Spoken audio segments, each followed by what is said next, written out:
Hello guys, good evening po. Kuya Amir's there, guitaring.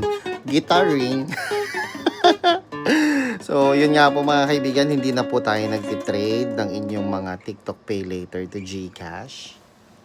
Hindi na rin po tayo nagko-convert ng inyong mga Lazada Pay Later to GCash.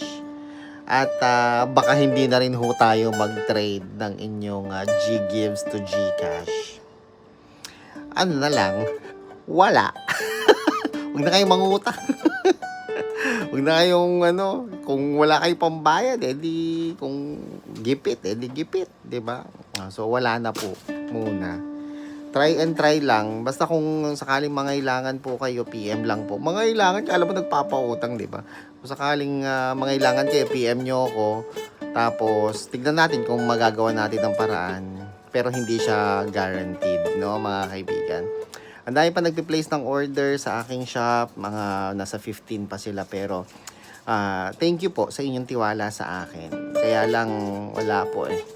Tapos na po tayo doon sa Pay Later to GCash. At maraming salamat po na na paglingkuran ko po kayo. Gusto mo talaga na makala. O basta PM lang po kayo pagka nangailangan po kayo. Ako po si Chico. Kung paano nyo kayo PPM, comment na lang pala kayo dyan. Okay, lagay ko po yung link dyan sa kung paano nyo ako i-message, ha? Ako po si Chico. Enjoy the rest of the day and God bless po.